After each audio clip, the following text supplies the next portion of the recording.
You can create your own course. And I know you're probably thinking, I don't know, who am I to, educate people? And think about what you're really skilled at. It might not be starting a business. It might be a course about budgeting for your home and your personal life. Oh, hello there. If you are somebody who's looking to add another revenue stream to your current business offers, or if you're somebody who is yet to start a business, you're interested in starting a side hustle and working for yourself and working from home, this is going to be a good episode for you. We're talking about 5 business ideas that you can start pretty much right now, right away, for no money down from home. It's going to be a good one. Okay, so the first idea that I have is one that I personally have not done, but I've hired for a lot, and that is a virtual assistant. This is a really good, I think, entry-level business for people to start. If you have worked in a corporate job, an office type setting before, I think it's a really easy, smooth transition for you. And basically what a virtual assistant is somebody who helps people online. They help with office tasks. Maybe it's taking a PDF and turning it into a JPEG and back again, or editing Google Docs, checking email inboxes, answering phones, making phone calls, booking travel, buying client gifts. I mean, there's so many different things, but it's basically what your typical secretary or admin assistant would be in a physical office, but virtual assistants are doing it all virtually. So the great thing about this career option is that you can do it from home. You can do it from wherever you want, really. I think that you have to be really organized, though. You have to be really good with time management, and you have to be really responsible and professional. So again, I think this is a good one if you have worked in an office type setting before. You kind of know what the deal is. You know what email etiquette is. You know how to talk on the phone professionally, things like that.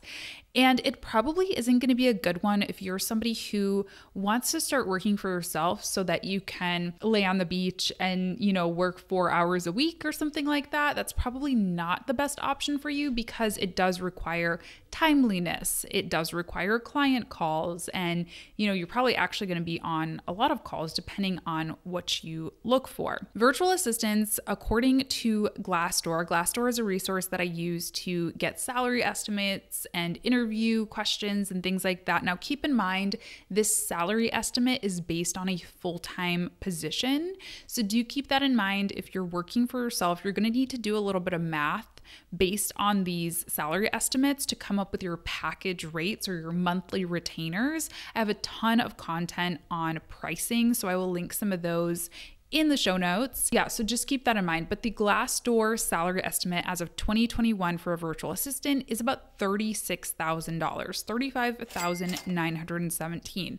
So it's not the highest paying job ever, but with that little disclaimer that I shared about Glassdoor, the other thing to keep in mind is that with a business, your rates can be much lower than that or much, much higher than that. And I would say the virtual assistants I know are making a lot more than that when they're working for themselves. They can charge a $2,000 a month retainer, $4,000 a month retainer, whatever, just based on the amount of work that they're doing. Glassdoor also shares that they have very high confidence for this job, meaning that it's a job that's going to continue to be in demand and that there should be a lot of work in this field. And I definitely agree with that. And just the work that I do with the entrepreneurs in the Freelance Friday Club and that I coach and that I work with, they're always hiring virtual assistants. I mean, this is one of the first things that a lot of business owners tend to outsource.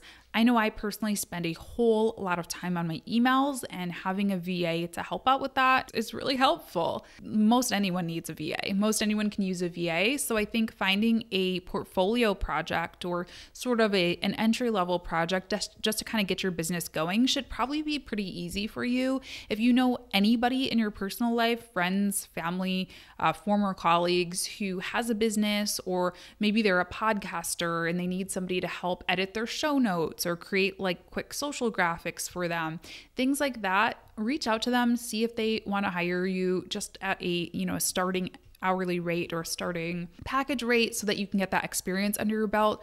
I also see a ton of virtual assistant jobs on gig platforms like Upwork, so you can check those out as well. Okay, the next business that I recommend is a course creator. Online courses are really at a level that I have never experienced. I've been creating online courses for several years, and these past couple of years have just really exploded in terms of online education. I think people are more home than ever. People are also really thinking about their careers a little bit differently. And I think people are getting a lot more empowered by self-education versus the traditional route quite as much. So creating courses is really great and can be really profitable. According to Glassdoor, the salary estimate is $68,736 with a very high job confidence score. Again, these are full-time positions. So the thing about course creating is there's really two different routes that you can go with it. You can create your own course, and I know you're probably thinking, I don't know, who am I to, educate people and teach people something when I'm just starting my own business? But think about what you're really skilled at. It might not be starting a business. It might not be a course about starting a business. It might be a course about knitting or cooking or budgeting for your home and your personal life. There are so many different things that people take courses on. I mean, I've taken courses on organization and like organizing my closet. I've taken courses on how to give back with my business, like so many different things. So figure out whatever it is that you're really skilled at that you could talk about all day for free, and you can create a course on that. But with that said, if you're going to be creating your own course, the amount that you make is really the amount that you put in, not just in terms of the material itself, but also the marketing and the promotion and all of that is up to you. So if you create a course and then you just are like, hey guys, I created a course, and then you never talk about it again, you're probably not going to be making $68,000 from it. But if you really invest time into, your marketing funnels and your content marketing and really pushing that course, you definitely can make $68,000. Probably a lot more depending on your audience size and depending on how much you really nurture that revenue stream. I think that this is a good one for those of you who are listening and watching who already have businesses and you're looking to add a revenue stream. A course can be a really great way to do that. Now, there's also another side of it that you can do, and you can sort of white label or ghostwrite courses for other people. I actually, in my agency, do a lot of branded courses and branded video content for other companies. So basically they'll come to me and they'll say, hey, we need someone to create a course on Instagram. Can you do that? And then sell us the rights to it. I do that, and then they have the course. Or maybe they've already recorded video content and they just need me to edit it and like put it together in a more digestible way, I guess. So that's another option. So if you have an existing audience, you might want to go out on your own. The great thing about that is that you can keep all the revenue. So you're not just selling it once, you're keeping revenue, and as long as it's selling, you're going to get paid from it. And then the other option, if you maybe don't have an existing audience yet, is to look at, again, freelance job boards. I've seen lots of course creation gigs on Upwork and platforms like that. Is you can go ahead and, help people put together slides, help people put video content together, script videos, edit them, market them. Both of those are two great options. And if you're looking to start your own course, I personally use Thinkific. It is free to start with. So that's something to keep in mind. You really don't need to put a ton of money into it. You can, get slides from Canva for free. You can start a Thinkific account for free. So there isn't really a ton of investment that goes into it besides time, of course. I'm sure no one is going to be surprised by this next suggestion, but it is social media management. So that's really how I got my start in entrepreneurship. Is I was a freelance social media manager for a long time. I still kind of am, but I do a lot of other things like courses and like content and education. But at the heart of it, I still do a lot of social media content for clients. And that is what got me started. That's what allowed me to quit my day job and really live my entrepreneurial dreams. So I am a big believer in this business opportunity. The Glassdoor scores are very high confidence, and the average salary for a full-time social media manager across the United States is $54,194. Again, keep in mind your business can make lower than that or much, much higher than that. So do keep that in mind. And I think the optimal social media manager is also organized like a virtual assistant and probably does have some time. You might not have to be quite as on call and available as a virtual assistant, but this isn't like creating a course where you literally can create a course from a resort somewhere lying by the pool, you probably aren't going to be doing that as a social media manager. You probably will need to be a little bit more available for your clients. You're going to need to put in, some good amount of hours to get content created and all of that, at least at the very beginning, until you kind of find your groove or are able to start outsourcing. And I also think the ultimate social media manager should be a good writer. I think a lot of people forget about that, but a lot of social media content is writing. I honestly didn't really prepare myself for how much writing I would do as a marketer, a social media marketer. And they should be creative. They should be creative, be willing to take different risks and test different things on social to see what works best for their clients. I have a ton of content on my YouTube channel and on my podcast about social media management, but if you're really looking to get started and kind of dive deep and get a good heads up into social media management, you should definitely check out my courses. I have three really, that are perfect for freelance social media managers. So I'm going to leave those in the show notes so you can check them out if you're interested. My first social media management job was also on Upwork. Now, I know you guys are probably like, why is she talking about Upwork so much?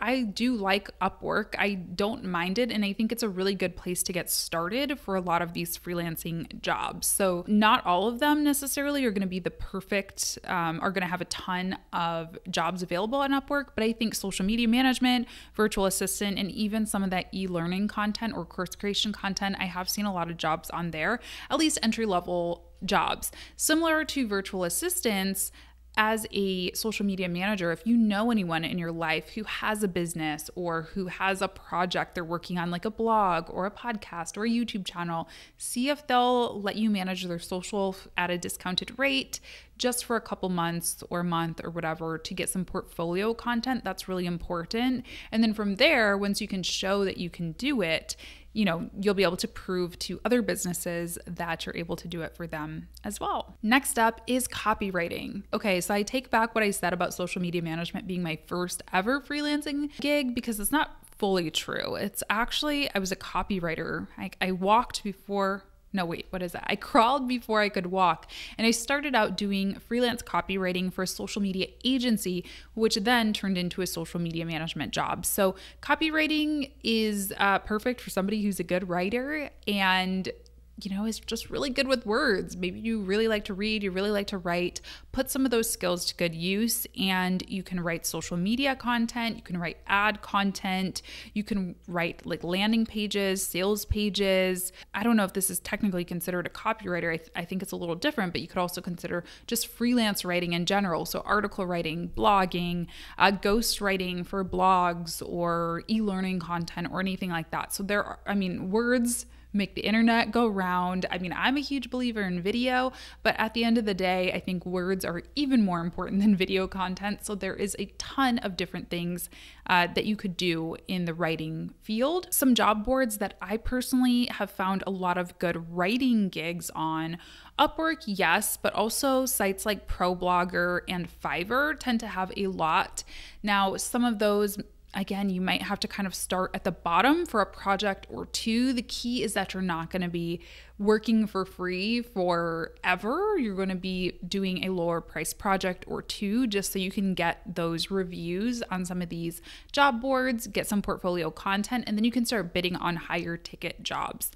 The average salary for a copywriter in the US, according to Glassdoor, is $57,871,000 with very high confidence. Again, I think every company needs one. Every company needs all of these things, except for maybe the course creation one, virtual assistants, social media management, copywriting. Those are all things that any modern day business is going to need. Everyone needs a digital presence, and copywriting even extends beyond digital. So good things to keep in mind here. And then the last one I want to talk about, this is one that I kind of debated putting in here because I think it's a little harder to make a consistent income from, but it is definitely possible. I've seen it personally and just from the interwebs and what people are doing. And I think this is perfect for somebody who has a bit of a social presence already. So maybe you're watching and you have a YouTube channel yourself, or you have a blog, or you have a good Instagram following,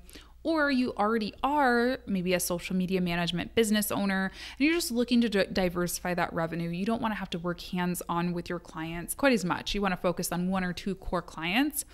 Affiliate marketing, I think, is something that you should think about. Basically, what affiliate marketing is you are sort of a representative, if you will, or a affiliate. I don't know how to define it without using the word. You're sort of an advocate for a certain company. So let's just pretend I'm not, but let's just say this microphone company, Samson, they loved my podcast and they reached out and they said, hey, do you want to be an affiliate? We'll give you 20% of every sale that comes in through your link. And so underneath my podcast, I would put this link for this microphone under every single podcast. Again, I'm not, just for the record, but I could be. And then I would get dollars in my account every time somebody purchased this microphone from my link. So the name of the game is really to share about things that you like, share about things that your audience would be interested in, and you kind of get this passive revenue stream built up. And like I said, there are people who have built entire businesses. This is like their whole income. That's not me, but I will say I have affiliate revenue streams that make me like thousands of dollars, and which I never really expected. It's honestly pretty shocking to me. So if you're sending people to a particular tool or website or technology or anything really often, consider asking if they have an affiliate program. Some of my favorite softwares that I use, like HoneyBook, I'm a HoneyBook educator, so I do get a little bit of dollars into my account whenever somebody signs up through my link. They're things that I would recommend anyway, so I might as well get paid for that, right? The Amazon affiliate program is a good place to start if you are okay with sending people to Amazon. You can basically monetize any link to an Amazon link that you want to do. But again, investigate tools, courses that you take, anything like that, and see if they offer an affiliate program as well. This one was a little weird to look at for Glassdoor. I mean, there is an affiliate marketing salary listed at $65,000, $374. Like I said, it's such a subjective thing. I mean, you might have an affiliate marketing stream that gets you $1 a year, and then you might have others that get you $100,000 a year. So it really is such a variable number, if you ask me. Those are 5 things that I think you can get started with right away if you're looking for a new revenue stream or just a business in general. They're all very in high demand. They're all a part of this new sort of digital economy. And I think they all have a pretty low barrier to entry. So go for it. Now, if you're looking for an opportunity to put your social media management skills in motion, in particular, the Social Media Management Accelerator is the program to enroll yourself in. It's an immersive, hands-on, action-packed 8-week course taught live by me, and you get graded assignments, you get mock brands to build your portfolio with, and a chance to win real-life prizes. Last year's winner of our pitch competition within the accelerator won over $1,500 in free brand building resources for her business. It's coming back very soon. I'm so excited for it. So get on the wait list if you want an email when the doors open. I will put it in the show notes, and I'll send you an email as soon as you're able to lock in your spot. So for today's question, we've got a good one. It says, thoughts on offering services for specific platforms versus general social media management. Is one route better? I've seen people do both successfully. And I think this is where it's important to just be honest with yourself about where you're the most effective. For me, TikTok, for example, isn't something that I offer my clients right now because I'm not good at it yet. That's not something that I would say that I'm comfortable charging money for. I think that's important to be realistic. On the other hand, I know plenty of social media managers right now who are really cashing in on the fact that there are people like me who don't know how to use TikTok. I mean, I know how to use it, obviously, but who aren't maybe as enthusiastic about TikTok, let's say, and they love TikTok. They can make TikTok all day. So they just have a TikTok agency, and that is what they do for their clients. So I think it can work both ways. I really think it can. If there's a particular platform that you know inside out and that you have proven success with, either through your own content or through clients' content, and that's just your sweet spot, you are so good at TikTok, you're so good at Instagram, you're so good at YouTube, then specialize in that. Like you can totally be a single platform agency as long as you're open about that, and you're not kind of branding yourself as a general social media manager. If you choose to do that, I would brand yourself as a TikTok agency, an Instagram marketing agency, that kind of thing, so people don't go in expecting full service. But I also think you can do full service. I think with full service, either you have to have a lot of varied experiences. I find people who run full service agencies themselves usually have worked at an agency in the past themselves, or worked maybe in a corporate marketing department for several years, like I did, where I really did have to kind of do a little bit of everything and I got a good mix of experience. Or you can also outsource. Like I said, I'm going to use the TikTok example again. I'm not particularly enthusiastic about TikTok, but if one of my existing clients that had already been signed, it really just made sense for them to be on TikTok and really go all in on TikTok, what I would probably do is pull in a contractor. Or I actually have people who I do work with who are quite good at TikTok, and I would probably assign that account to them and say, hey, we have a new TikTok specialist who's going to help you. Because yeah, that's not necessarily my sweet spot. So I think it's important to be honest about that. So that's what I think. My answer is it depends. It depends on your skill set, and it depends on kind of what you want to do. But I think you can really do either one, if I'm being quite honest with you. I think it also depends on your niche too. If you are going to be working with larger businesses in general, I would say that they like to hand things off to an agency and have one partner kind of manage the whole thing. If you're working with smaller businesses, they're a lot more kind of one-off, if you will. So, hey, we just need someone to manage our restaurant's Instagram account, or we need someone to manage our, coffee shop's TikTok or whatever. I think you might have a little bit more success just doing those single platforms with the smaller businesses, whereas the more corporate, larger businesses are probably going to want someone who can handle it all. All right, that's it for today's episode. Hope you enjoyed it. If you did and you're listening on Apple Podcasts, leave me a review if you don't mind. If you're watching on YouTube, leave me a big thumbs up and subscribe to the channel. I post videos every Monday, Wednesday, and Friday, and I post podcasts, of course, every Friday. Thanks so much for tuning in today, and I will talk to you in the next one. Bye. Thanks for tuning in to today's episode. Show notes for this episode are available at latashajames.com/podcast and contain all of the links I may have mentioned today, as well as an invitation to join my private Facebook group, the Freelance Friday Podcast Community. Thanks so much. We'll talk soon.